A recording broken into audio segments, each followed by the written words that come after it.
Hi, everybody. Welcome to Getting Buy-In from Your Bosses. Let's get into it. So we're here to talk about getting buy-in for your EVP project. Now, this video, this class, this course, whatever the hell you want to call it, has two purposes. First, it assumes you are trying to get your boss super excited about employer brand so they can invest in it, or at least allow you to spend the time, the resources to figure it out, to get it going, to get this thing moving.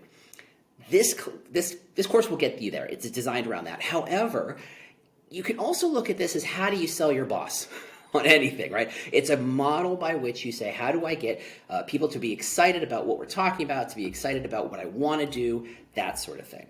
So, okay, got people bugging me. All right, so we're going to dive into it. I'm now officially ignoring everybody else except y'all. So here's how this is going to work. The video and the deck come together because you're going to take the deck and you're going to rip out all of the yellow slides because they're the metadata, they're the description, they're the instruction material. Hey, Susan, go ahead and mute yourself. So I don't want to catch you. I don't want to record you if you don't want to be recorded. So perfect, thank you. And you can turn your camera off, doesn't matter. So you're going to pull the yellow slides out where you're going to be left with black and white slides. I made them black and white specifically so they're super easy for you to stick in your own template and your own styling, right? Super, super clean. So that's really what this is all designed for. So as I go through this, I'm effectively going to act out, if that's the best word, what my presentation would look like along with the slides so you can kind of see both at the same time. But also I'm going to be stopping places to kind of say, this is why I'm doing this here. Let me explain what the thinking and the rationale is here and why we're doing it in this order, why we're making certain kinds of decisions, okay? So there'll be some starts and stops, but it's good for kind of learning purposes, I think. Just to get it out of the way, this is my only marketing slide. If you need any employer brand help in any way, shape, or form, happy to help, whether it's coaching, whether it's consulting, whether it's building, whether it's just being a second set of eyes, or you need some lessons, or whatever it is, I'm here to help. Just go to employerbrandlabs.com. There endeth the marketing. Okay, so getting into it. The biggest problem most people have when they're trying to pitch their boss is they say, I'm going to collect a bunch of data points and smack them in the face with the data points. It's proof, proof, proof, proof, proof. That is not how humans actually make decisions. It's how we think we make decisions, but it's not. What we actually do is we make an emotional decision. We make a gut decision, that gut feeling, certainly a term everybody knows. And we use data to post-rationalize, to back up the decision we made. It's like if you bought a house and you walk in and you tell the realtor, God, it's got to have 3 bedrooms and it's got to have a deck and it's got to have this, and you walk into this house and you go, oh, I'm in love with this house. Well, you know, it's got 2 bedrooms, but it's got a lot of living space. You post-rationalize the emotional decision. So what we're going to do is take advantage of that idea. And we're not going to start by smacking anybody in the face with data. We're going to start by putting the viewer, your boss presumably, in a position where they start to feel uncomfortable. Now, I notice when I say start with a feeling, I don't always mean sad and I don't always mean happy.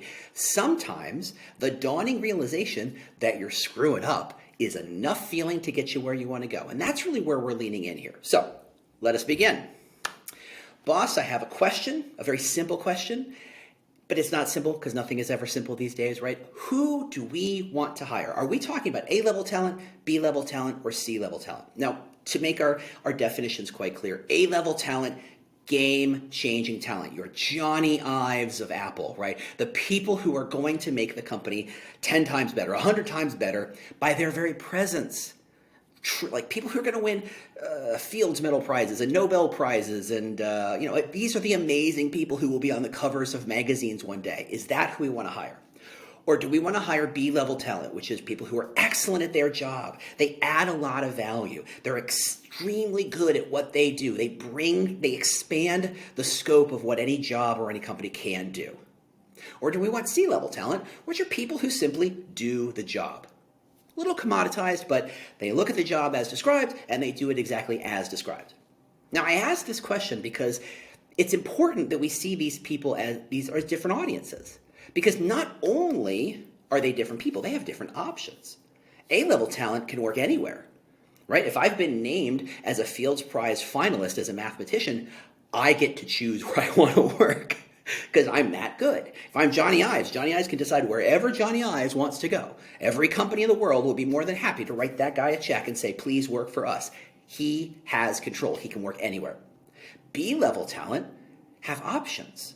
Right? They look, maybe they're a project manager, maybe they're a data scientist, and they go to a job board and they say, here's 10 companies I could work for. These are 10 jobs I would be really interested in looking at. Hey, Laura, do you mind muting yourself? I appreciate that. Thanks. I know you jumped in late. This is all kind of fun platform, new stuff for everybody. Laura's looking for her mute button. Sorry, everybody. Thank you. Merci. All right. Whoops. Clicking ahead here.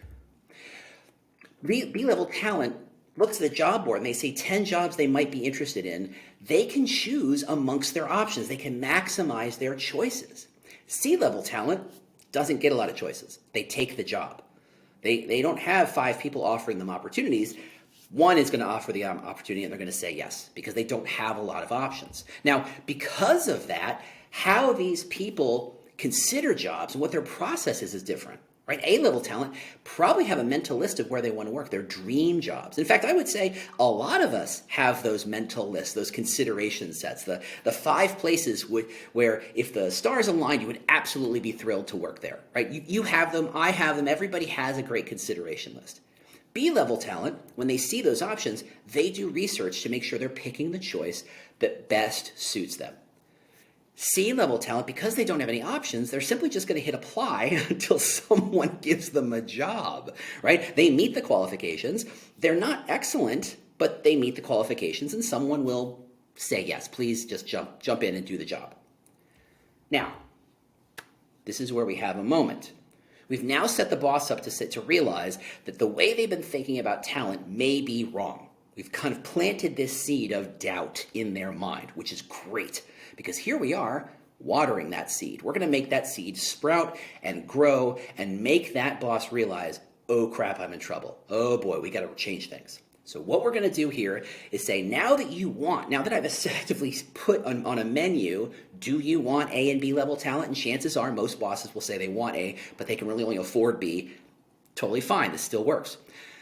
Now that they want B level talent, we're going to show them you can't have it. Why? Because you're not doing what it takes to get B-level talent. Here we go. So here's the problem.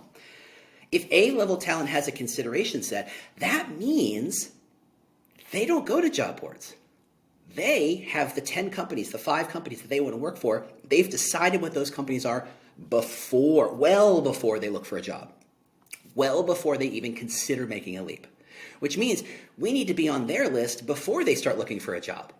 For B-level talent, they need to find credible evidence once they start looking, once they start to try to maximize and research their options, credible evidence that this company is better than that company, that this company serves their needs, gives them what they actually care about more than other companies.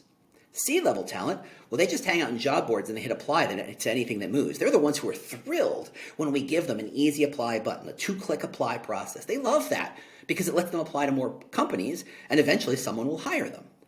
So let's ask the question, is this what we're doing? Because we need to reach A and B level talent differently than the ways in which we reach C level talent.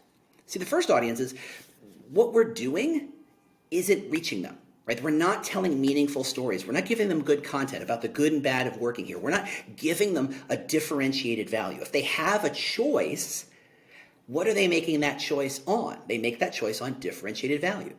Sometimes it's salary, sometimes it's culture, sometimes it's leadership, sometimes it's brand name, status, sometimes it's innovation, sometimes it's title, but what they're trying to do is maximize. And what we're feeding them doesn't answer the question of why this company. It doesn't serve a differentiated value.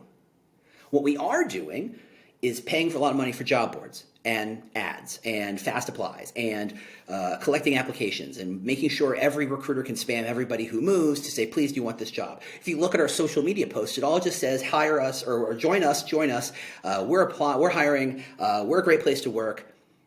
They're begging for applications, but they're not giving a differentiated reason why someone would choose them.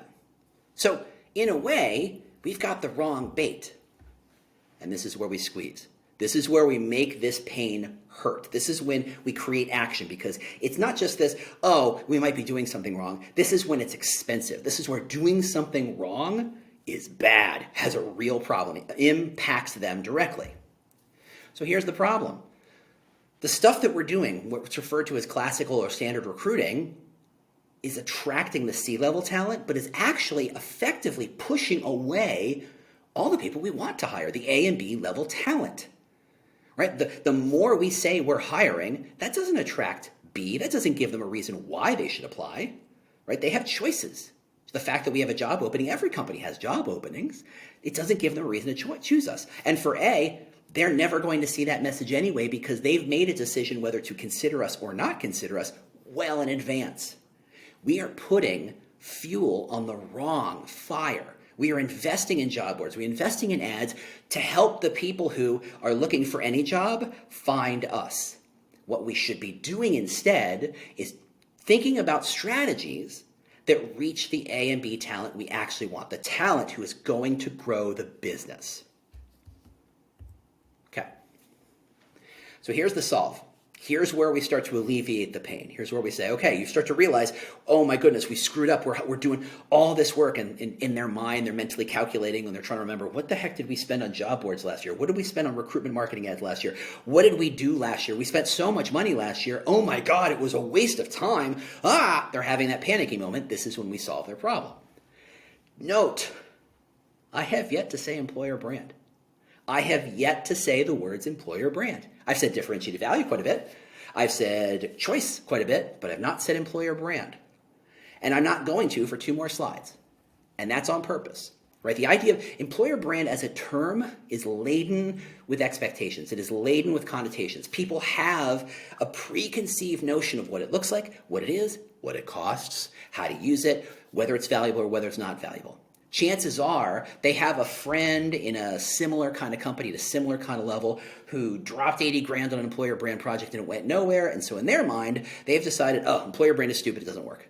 So we're not selling employer brand.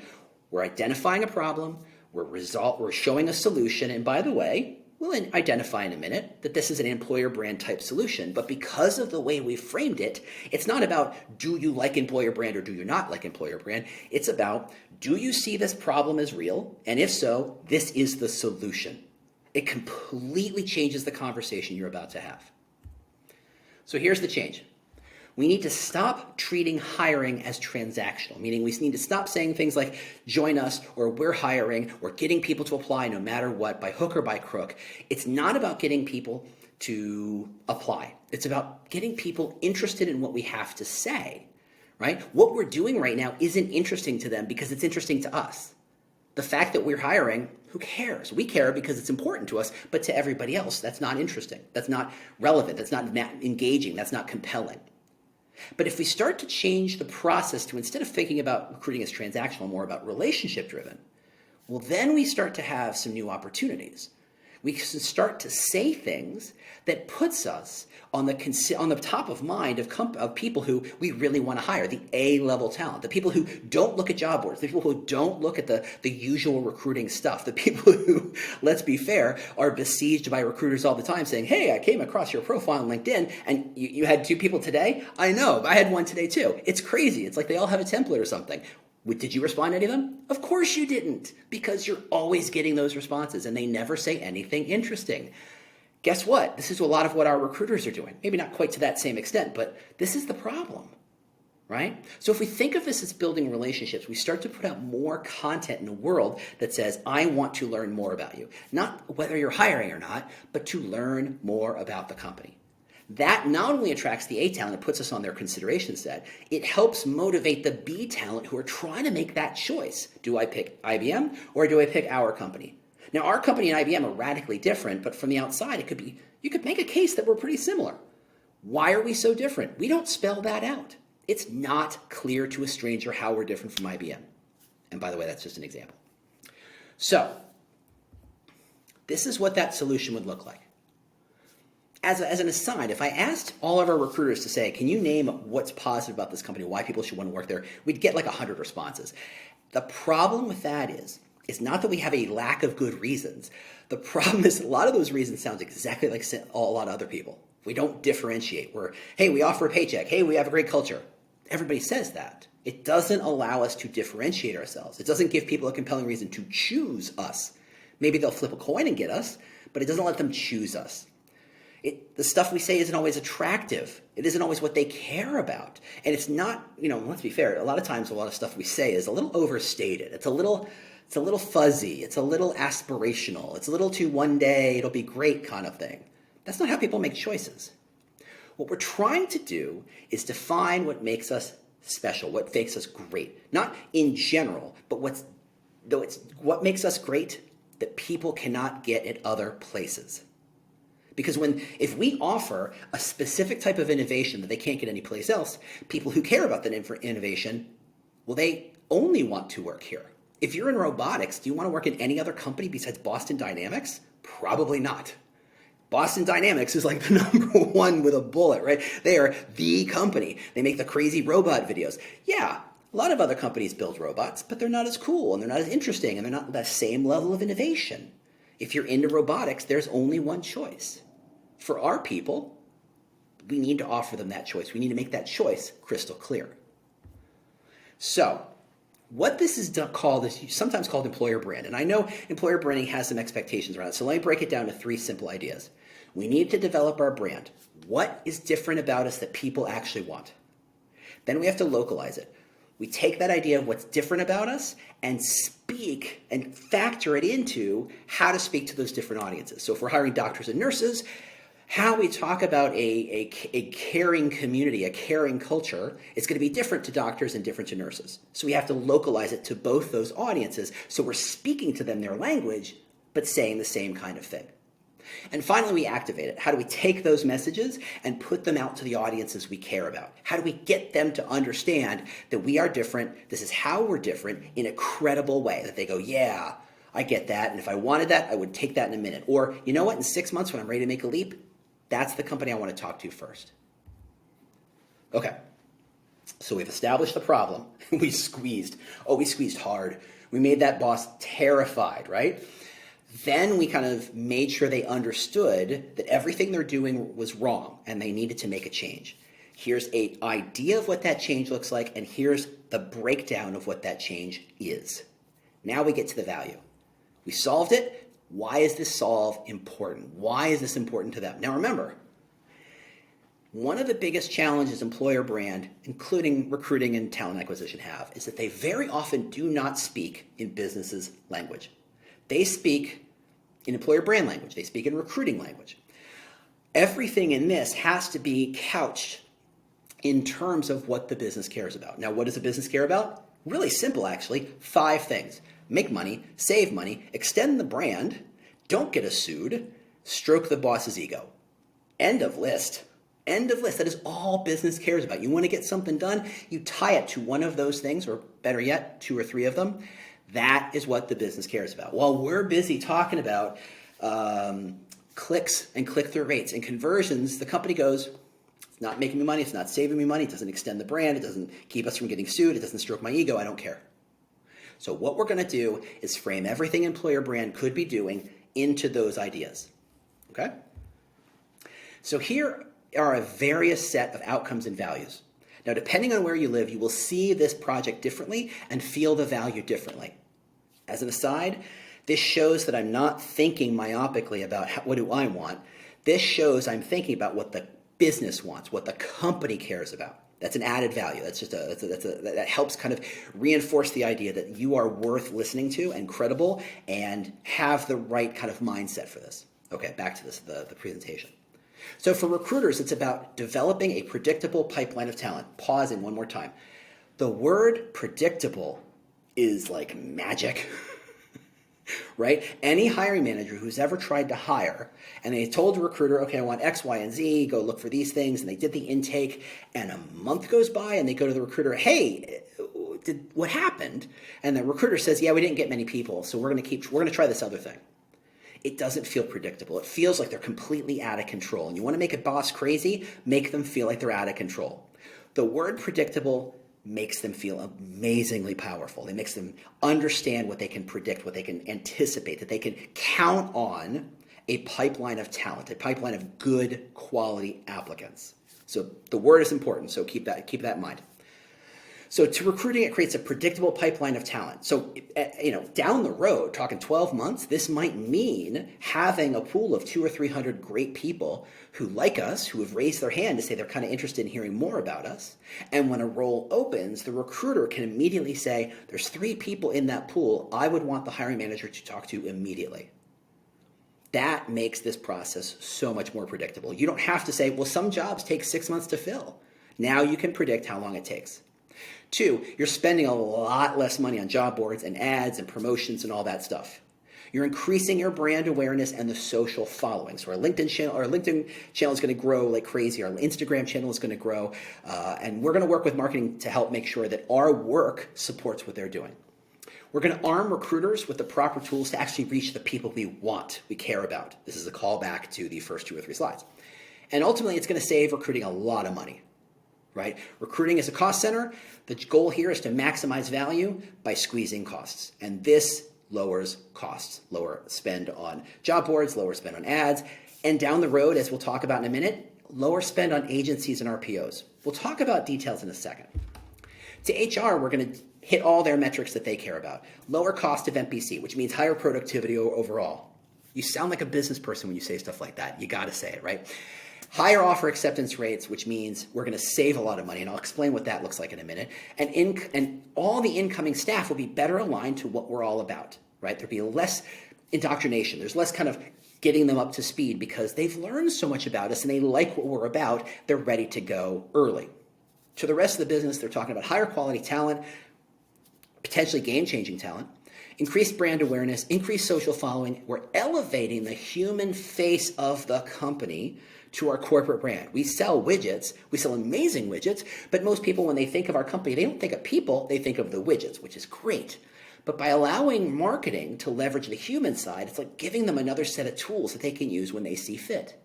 In short, this entire idea allows us to hire better talent, faster, and cheaper. Now let me show you exactly how that works. Okay, so now we got them salivating. They're excited for what they have to do. You have got to do your homework, though.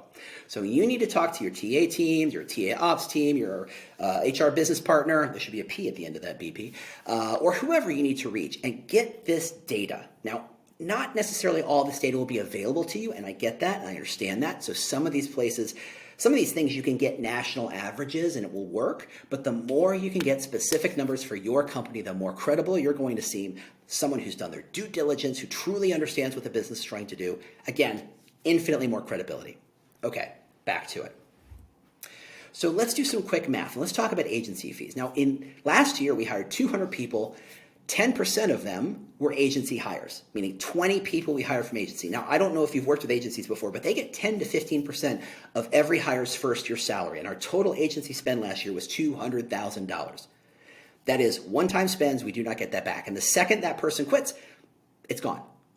A good, well-defined brand that defines how we're different keeps us from having to lean on those agencies. We're going to attract a higher quality talent. We're going to start using some of those headhunting RPO agency skills in-house to attract more of that talent without having to reach out to an agency. And that's going to save us 25% year over year. The nice thing about that is that it's not just a one-time thing. That means every year we get better at this, we should see shrinking agency spends year over year over year. Initially, this alone will probably save us about $50,000. More math. Offer acceptance rates. Now, no one thinks about offer acceptance rates as a big cost, but it absolutely is. So for example, we spend a lot of time, energy, money bringing someone in, drawing them in, interviewing them, getting them excited, getting us excited about them before we make an offer. Everybody who says no might as well have taken a pile of cash and set it on fire because it gave us no value. And it's a lot of money. That's a lot of time. That's a lot of effort people have. Now, the national average for cost per hire is about $8,000. In all fairness, that includes, burger flippers and frontline people who are cheaper to hire. Our number is actually closer to $12,000 per year. But we're going to start with $8,000 because it's nice and conservative. Now, what happens is we had a 60% offer acceptance, meaning of 100 people we offered to, 40 people said no. So to hire 200 people, we had to get through 80 people who said no. Now, it gets worse because then offer acceptance rates dealt with the people we brought in for the second round. So we had people who came in, we had a role open, someone came in, we spent a lot of money attracting them in, interviewing them, they said no. We had to go back to square one and attract more people, interview them, and 40% of them said no. Ultimately, you're talking about more than $1 million in cost because people said no. Now, this isn't shown up on a P&L per se, but that cost is reflected in how much we spend in recruiting and job boards and agency fees, et cetera, et cetera. A 10% increase in offer acceptance rates could save us $64,000 in year one alone, but again, that number keeps going up every single year. By the way, I've talked to other people who've done this, and they've seen 15%. So this isn't a hypothetical. Getting a differentiated value, connecting our brand to everything we're saying, attracting people in, connecting it to offer acceptance rates is a real factor. Finally, empty seat costs. Now, this is some fuzzy numbers because productivity is kind of a funny number. Again, 200 hires. Time to fill is about 90 days for us. The average cost of an empty seat, that means we assume $100,000 per seat per year. That's $35,000 per seat for every open role. They're open for 90 days. Overall productivity is almost 50 years of productivity lost. $7 million cost. Even a 10% increase in time to fill rate saves us $700,000 in productivity. Okay, so now we started to go from big idea, super fuzzy, super fun. We're going to talk about why we're great. We're going to talk about our differentiated value to predictable pipeline. Now we're sounding like business people. Now we're sounding like people, we're speaking their language more. And now we're getting into specifics. In your presentation, you don't have to use those three. You could use one, you could use two, you could make something else up. But showing hard numbers, not at the top, but at the bottom of this deck, again, we get them excited and the data validates their excitement. Okay, at this point, they will have objections. Everybody does. So here are a few common objections and how to handle them. First, this is going to take forever. I get that. Most people think employer brand is a fuzzy bunny project. It has a lot of long-term, long game, long tail effects. And, I've seen other companies where they didn't do it very well and it took almost a year for anybody to even notice that it happened. Here's our anticipated project. Day one, we're going to launch it, And this is where you kind of explain what your anticipated timeline is. You want to show individual milestones through the project. You want to show this is when the brand gets delivered. This is when that brand starts to affect job postings and career sites and social media and what those outcomes are. And it all culminates into reporting. What gets measured is what matters. That's true of every company. So you're going to show that you are not scared of measuring what matters. You are not scared of taking this project, looking at the impacts, bundling in a report and sharing it every single quarter. And by the way, you anticipate the first quarterly report to show better traction, better outreach. The second one will show higher quality talent and budget savings. Do you have to do all these? No. But it's a good way of kind of saying, look, this isn't, hey, we're going to do this thing and then magically take this leap in time to a year from now and suddenly we're magically better. Show them how you're walking through this process. Show them how investing in this employer brand project gets them this stuff that they want. Next objection. How do we even know this is working? As we know as employer branders, it's very hard to measure this stuff, so this is what we're going to say. So, since we're using this project to solve brand awareness and attraction problems, that's what we're going to measure. We're going to see who's following us on LinkedIn and how many people are following us on LinkedIn, whether they're engaged with our content. We're going to look to see if the hiring manager is engaging with this content, if they're posting stuff, if they're sharing stuff, because when it comes from them, it's far more valuable. We're going to show monetary effects. That means recruiting tools are more effective, spending is lower, time to fill is lower, quality is hard to measure, but we're going to look for anecdotal evidence from hiring managers. We're going to hear from them and see if they notice a elevated quality of talent. And ultimately, we're going to identify offer acceptance rates. Now, some of this data we're going to be able to pull from HR on a quarterly basis very easily. Some of this stuff is going to be anecdotal, but we believe that collectively, this will prove that this project works. So we have an anticipation, or we anticipate that in 90 days, we'll have that sense that this is starting to work. And in 215 days, or about 3 months, a little less than 3 months, we will have conclusive proof and reported proof that this is working. Hey, isn't this more of a marketing project than a recruiting project? What are you doing with this project?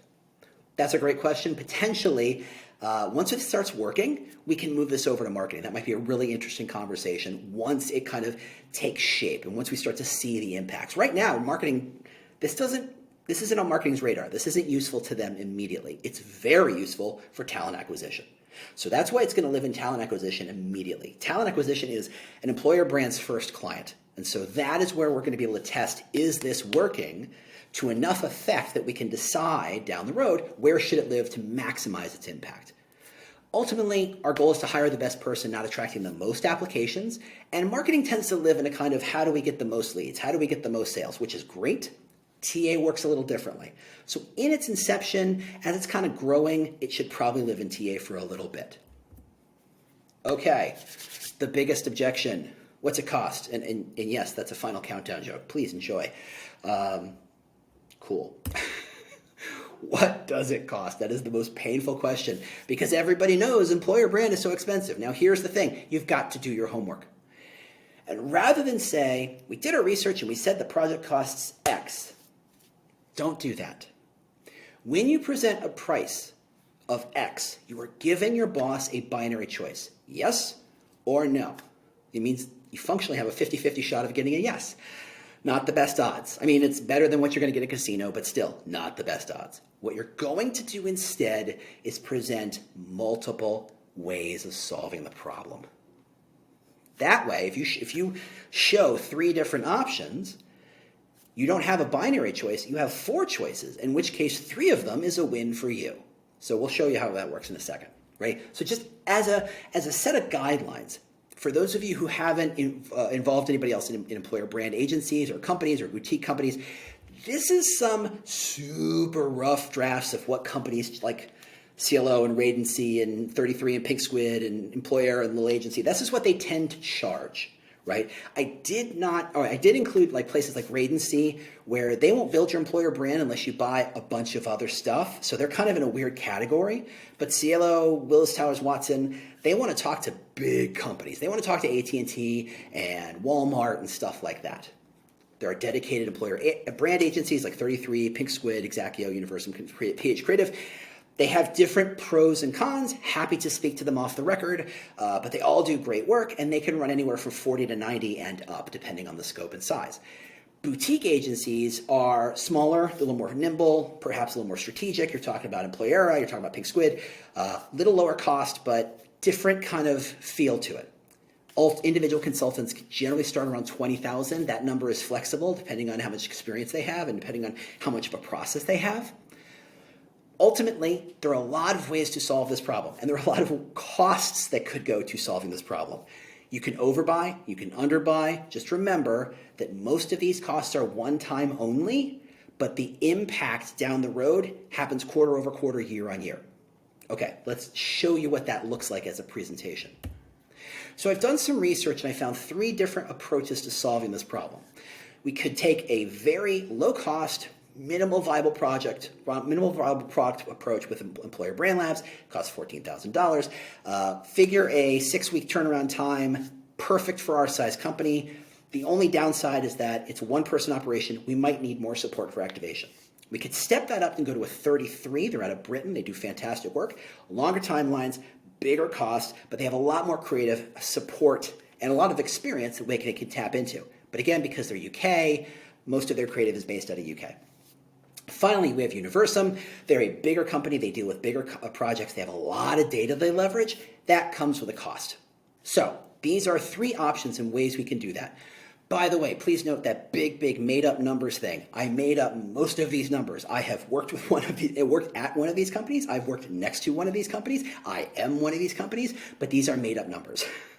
Okay? So do your homework.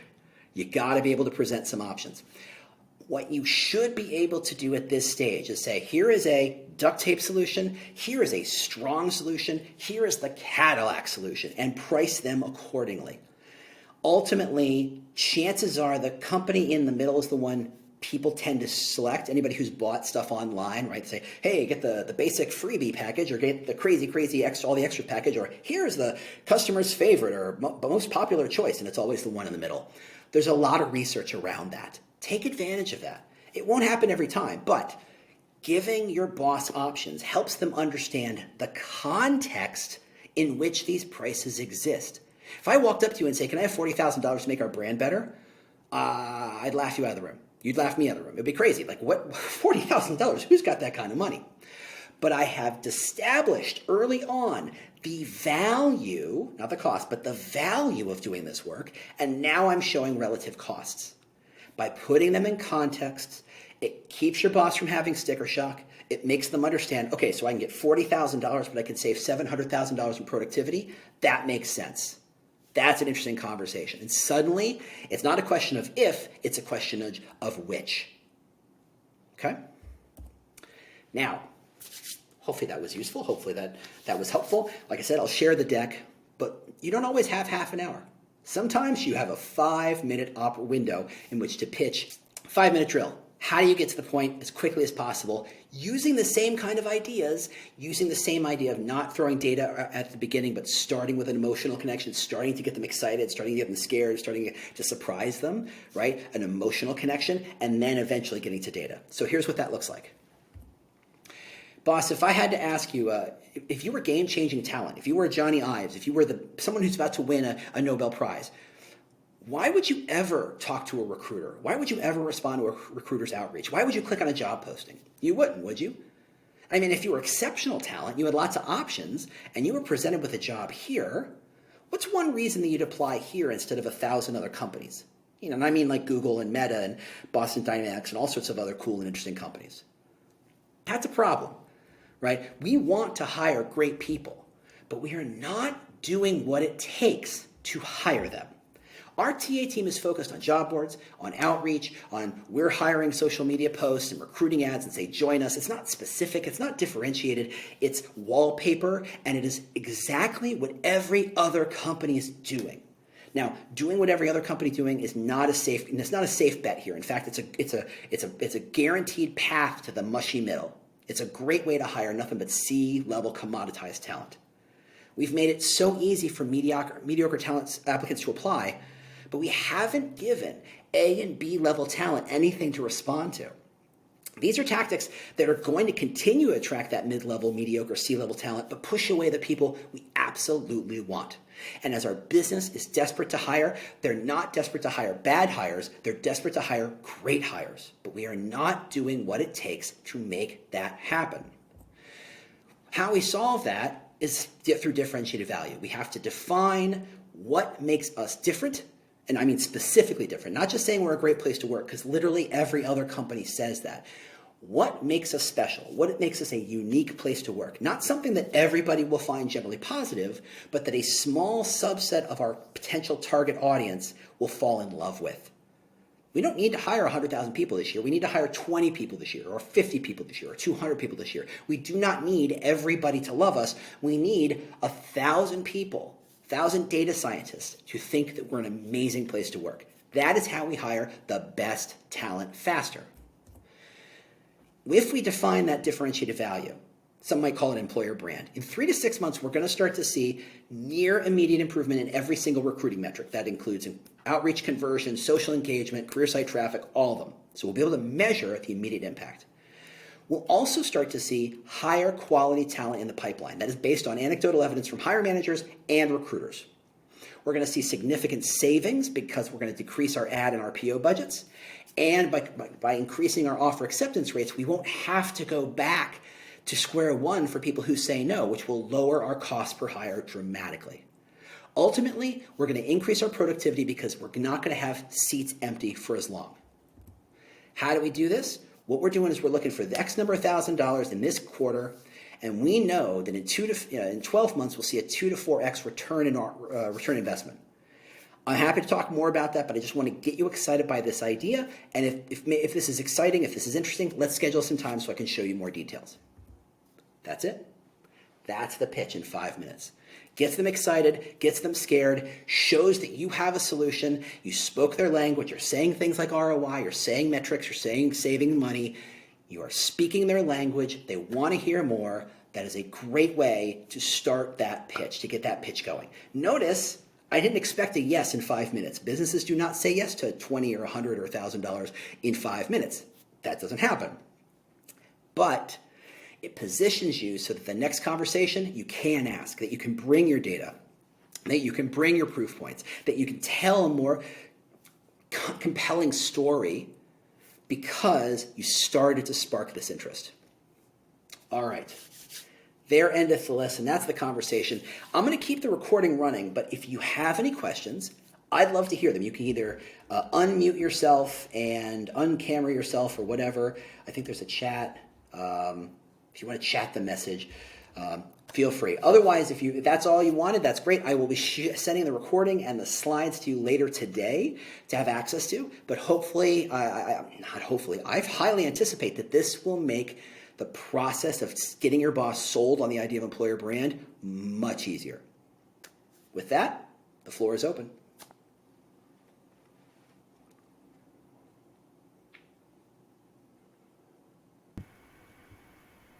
Hi, this is Susan Gorbani. Thank you so much. This has been just a really lovely presentation, and I think, yeah, you're absolutely right. Being able to calculate the ROI and bring that, do your homework up front and bring that to your leadership is so critical.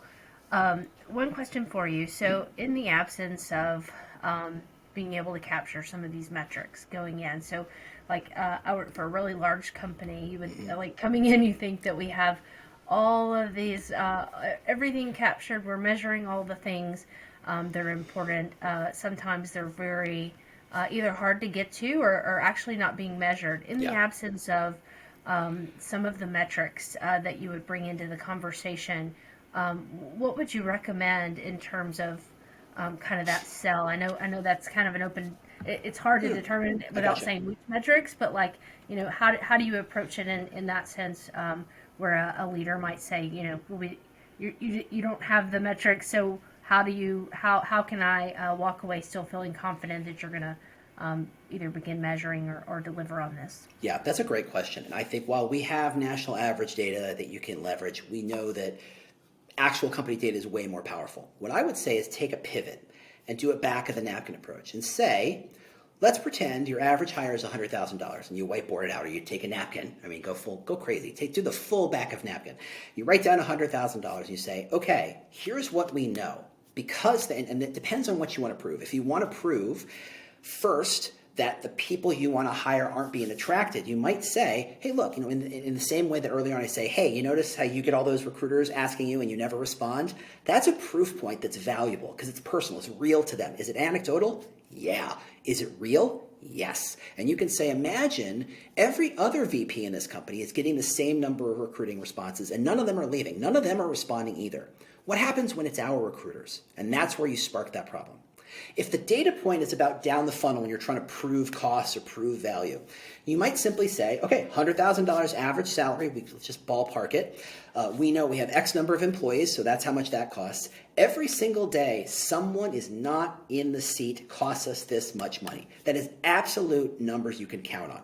Even if it's back of the napkin, you cannot refute that, right? It's strong data. And that pile of cash, you could say, look, if we made even a 5% reduction in this number, the amount of productivity we save is astronomical. And suddenly, you are not just, and this is one of those situations where it's not just proving your case, it's proving you. It's showing that you have the acumen to speak their language, to understand the world as they understand the world.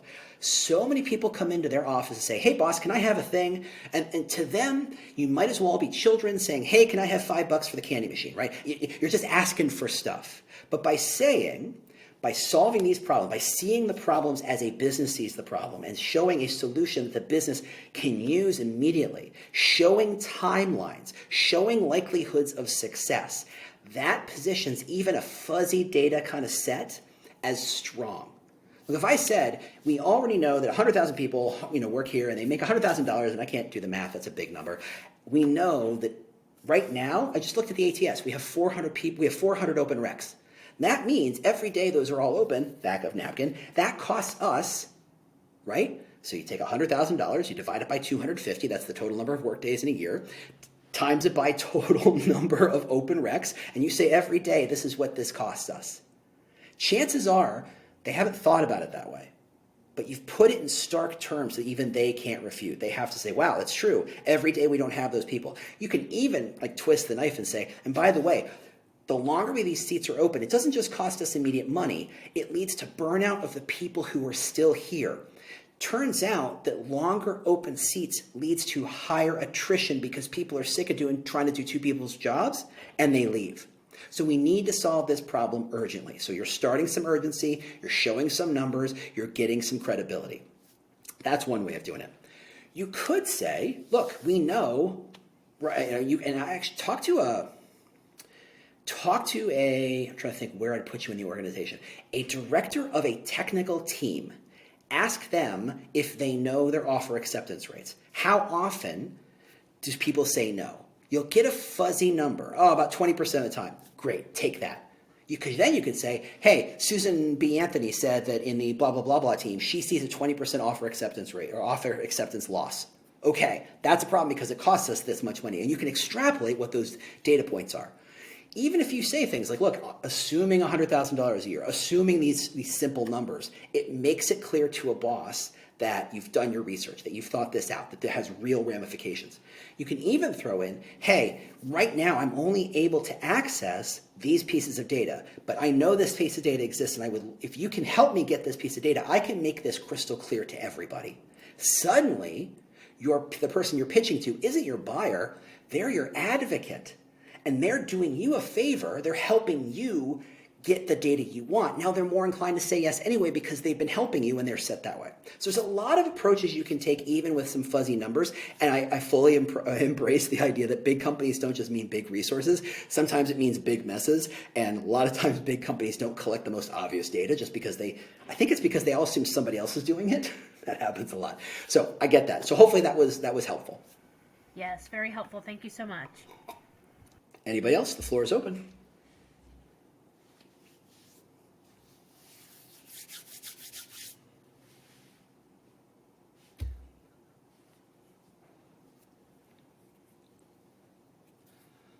All right, your standing 5 count has ended. Thanks everybody for being here. Like I said, I'll get the recording and the slides out to you sometime today. I can't say immediately. I've got something to do immediately, and it takes the system a little while to process the video. I hope this was useful. If it was, let me know. I'd love to hear that this was useful. And if you have ideas for other similar kind of short 1-hour power-packed lessons, giveaways, here's the slides, here's the deck, here's the proof points, here's how to find this data, something something that would be useful to you, I would love to hear it. I want to make sure that you are armed to do the best possible job you can. So with that, I say thanks very much, and I will see you next time.